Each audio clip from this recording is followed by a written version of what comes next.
بسم الله الرحمن الرحيم. السلام عليكم ورحمة الله وبركاته.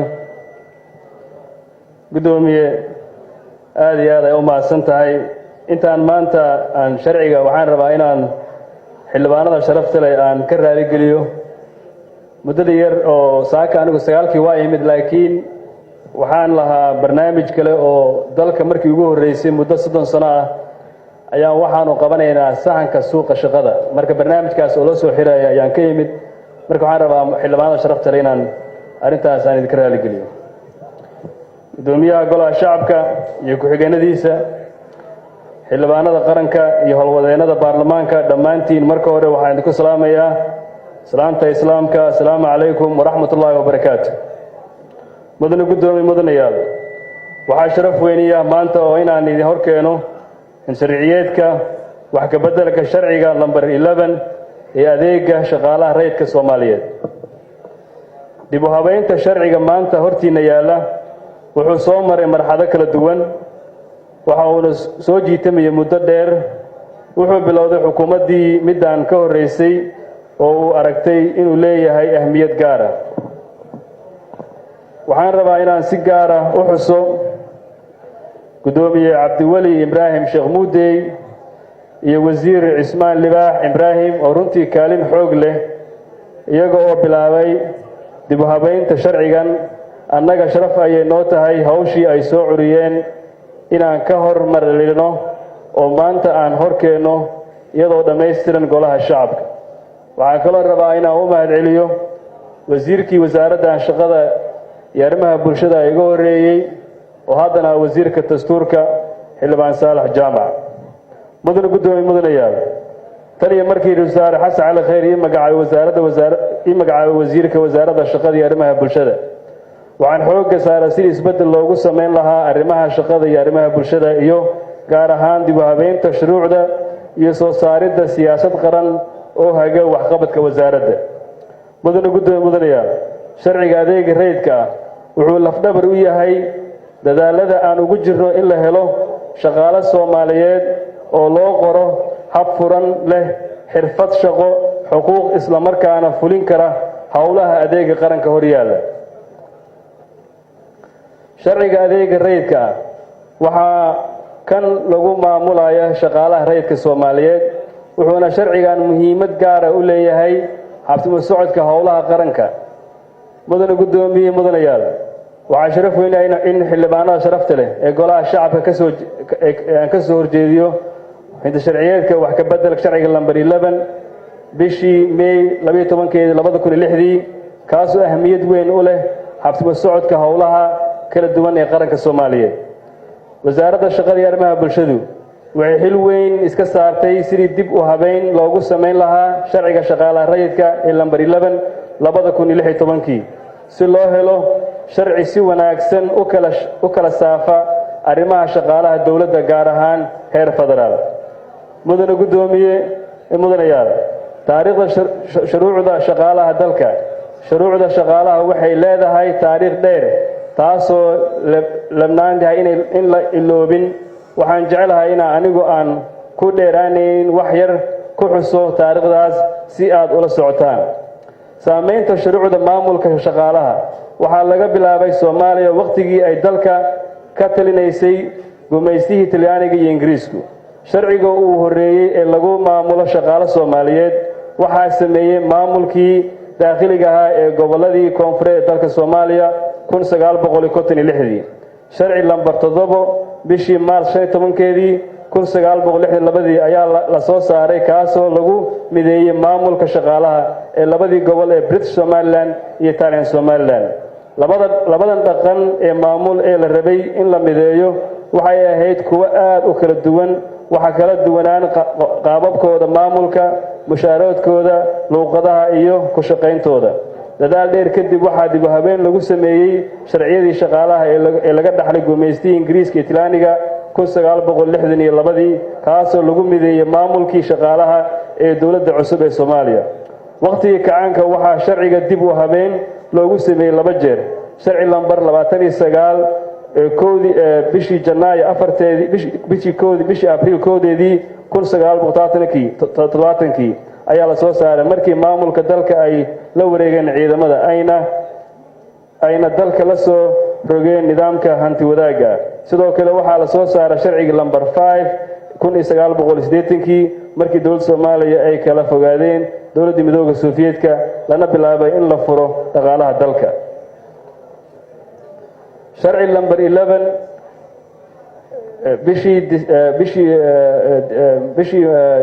12 ayaa la soo saaray markii dowladdii ku meel gaarka ahayd la dhisay kaas oo hadda lagu maamulo shaqaalaha rayidka dowladda. sida ka muuqata waayaha taariikheed ee kor ku xusan waxaa sharcigan dib loo eegay mar kasta oo xaaladda ay wajahay dalku ay isbedelaan isla maamulka shaqaaluhu ay ula jaan qaado waayaha cusub ee dalka ee habka uu sugan yahay. maxay tahay sababaha ugu waaweyn ee aanu sharcigan dib u habeyn ugu samaynayn? 1 dalka oo isku bedelay federaal si loola jaan qaado habka casriga ee maamulka iyo maareynta shaqaalaha. sharcigii hore ma qeexaynin qiimeynta booska uu qofka ka shaqaynayo. sharci cusub waxa uu gogol xaarayaa in shaqaalaha public servants-ka ah loo sameeyo sharci gaar ah oo lagu maamulo. sharcigii hore ma lahayn hab sax ah oo lagu maamulo hanaanka qiimeynta wax ka qabadka shaqaalaha. sharcigan waa xirmo dhammaystiran oo leh xeer, habraac iyo bug gacmeed. sharciga cusub waxa uu ahmiyad siinayaa horumarinta khayraadka aadamiga ah human capital. mudane gudoomiye mudanayaal, dib u habeynta sharci lambar 11 ee 2016 wasaaradda shaqada iyo arrimaha bulshada iyadoo ka shida qaadanaysa nuxurka qodobada dastuuriga ku meel gaarka ah gaar ahaan qodobka 115 qodobka 116 qodobka 117 qodobka 118 qodobka 119 isla markaana tixgelinaysa daruufaha dhaqaale iyo siyaasadeed ee dalka hadda ku sugan yahay iyadoo hiigsiga hadda la dhisay hay'ado si wax ku ool ah ugu adeega shacbiga Soomaaliyeed garwaaqsanayna adeega rayidku yahay xooga dhaqaajiya dowladda wanaagga iyo dhismaha hay'ado dowladeed oo karti iyo hufnaan leh sharciga ku shaqeeya qarankan u horseeda horumar iyo guul la taaban karo. ayay wasaaradda shaqadu waxa ay bilowday bishii September 2015 dib u habeynta horumarinta iyo casriyeynta sharciga adeega rayidka oo lagu talagalay in si gaar ah loogu socodsiiyo maamulka shaqaalaha hay'adaha dowladda. shaqaalaha dowladda waxaa maamulkoodu lagu saleyn doonaa habka nooca shaqo oo ay dowladdu u qabtaan. koox walba waxay la sameyn doonaa siyaasad iyo sharci ku habboon oo u gaara oo lagu maamulo. shaqaalaha adeega rayidka waa kuwa u xilsaaran socodsiinta maamulka dowladda waxa ay leeyihiin waajibaadka ka duwan kan shaqaalaha kale. sidaas darteed waxaa loo dhaqmi doonaa si ka duwan shaqaalaha kale ee dowladda. mudane gudoomiye mudanayaal, wasaaradda shaqada iyo arrimaha bulshada si hadafkaas weyn looga mar dhaliyo waxay u magacaawday guddi farsamo oo dib u habeynta sharciga lambar 11 kaas oo ka koobnaan doona hay'adaha soo socda: wasaaradda shaqada iyo arrimaha bulshada, guddiga shaqaalaha rayidka ee dowladda, xafiiska ra'iisul wasaaraha, wasaaradda maaliyadda, xafiiska xeeladaha guud, xafiiska gariiqeynka guud iyo gariiqaan madax bannaan. guddigu iyadoo uu ka shidaal qaadanayo talada iyo tusaalaha wasaaradda shaqada iyo arrimaha bulshada waxa uu soo saaray sharciyeedka wax ka beddelka sharciga lambar 11. guddiga intii uu ku jiray diyaarinta iyo dib u habeynta sharcigan waxa uu bandhigay isagoo weydiistay inay ku biiriyaan taladooda hay'ado ay ka mid yihiin kuwa dowladda federaalka, kuwa dowladaha xubnaha ka dowladda federaalka iyo kuwa caalamigaaba. waxaa sharciga si gaar ah u tafatiirkiisa u sameeyay waaxda diyaarinta shuruucda ee wasaaradda garsoorka iyo gariiqaanka guud ee dowladda. mudane gudoomiye mudanayaal, sharcigan waxa uu ka kooban yahay 54 qodob oo loogu soo koobi karo 13 cutub oo kala ah. cutubka koowaad qodobo guud, cutubka labaad ujeedada, xuduudda iyo mabaadi'da xuquuqda iyo waajibaadka, cutubka saddexaad maamulka shaqaalaha adeega rayidka federaalka, cutubka afraad kartida kala soocidda meerhadaha iyo daryeelka iyo mushaarka, cutubka shanaad qorsheynta khayraadka aadamiga, cutubka lixaad dhaqdhaqaaqa shaqaalaha iyo maareynta dheeraadka, cutubka toddobaad maareynaya waxqabadka, cutubka sideedaad horumarinta aqoonta xirfadda shaqaalaha adeega rayidka federaalka, cutubka sagaalaad mushaarka, cutubka tobanaad ansaxa iyo mas-uuliyadda khasaaraha shaqaalaha adeega rayidka, cutubka tobanaad xalinta khilaafaadka iyo racfaankeeda, cutubka tobanaad dhammaadka shaqaalaha, cutubiyadaas aan soo sheegay waxaa ka sii farcamaya oo hadda diyaarinaynaa gacanta lagu hayaa 38 xeer nidaamiye habraacyo iyo buug gacmeed kuwaasoo marka la dhammaystiro si fiican u habeyn doona arrimaha shaqaalaha adeega rayidka maamulka iyo hay'adaha dawladda si hufnaan u qaybin doona waxaa in hoosta laga xariiqo mudan fahamka erey bixinta soo socda kuwaasoo kale ah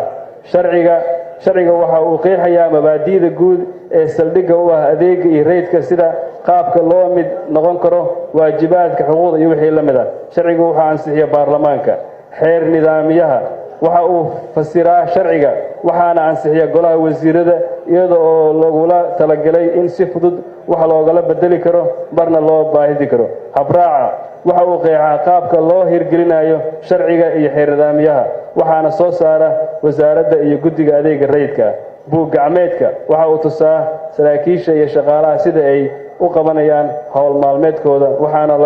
lagu dheegtaa waxqabadkooda mudanayaal dhaqangalka sharcigan dhaqankiisa waxa uu ku xiran yahay aasaan u ah dhammaystirka 38 xeer nidaamiye iyo siyaasada ay ka mid yihiin shaqo qorista shaqaalaha rayidka horumarinta xirfadaha shaqaalaha adeega rayidka mushaarka qorsheynta khayraadka aadamiga kartida kala soocidda meheradaha daryeelka iyo mushaaraadka howlgalka iyo abaalmarinada dhammaan siyaasadahan oo muhiim u ah maamulka iyo maareynta khayraadka aadamiga iyo horumarinta dhaqaalaha dalka wasaaradda ayaa hadda gacanta ku haysa waxaa la rajaynayaa in la soo gudbiyo inta sanadkan ka harsan iyo sanadka soo socda horaankiisa mudane guddoomiyaal marka sharcigan uu hirgalo waxaa si habsami leh suurtagal u noqonaya in dib u habeyn lagu sameeyo maamulka guud ee qaranka iyo siyaasadaha cusub ee ku aadan arrimaha adeega rayidka iyo horumarinta khayraadka aadamiga laga soo rogo si loo gaaro ujeedka dib u habeynta guud ee qaranka maamulka shaqaalaha rayidka mudanayaal maamulka iyo maareynta maalinlaha ee shaqaalaha rayidka waxa uu soo maray heerar kala duwan 1965 waxaa jiray guddi shaqaale oo maamuli jira shaqaalaha rayidka ee dawladda markii dambe waxaa agaasim guud oo shaqaalaha dawladda ah kaasoo hoos imaan jiray madaxtooyada 1966 waxaa la dhisay wasaaradda shaqada ilaa buurkii maamuleysay shaqaalaha dawladda 2016 markii ugu horeysay waxaa la dhisay guddi shaqaale rayid ah oo madax bannaan kaasoo la shaqeeya wasaaradda shaqada waxaana lagu dhisay low lambar 10 waxaa gacanta ku haynaa hadda commission law lagu horumarinayo guddiga shaqaalaha rayidka Soomaaliyeed mudanayaal arrinta sharcigan waxa uu lafdhabar u yahay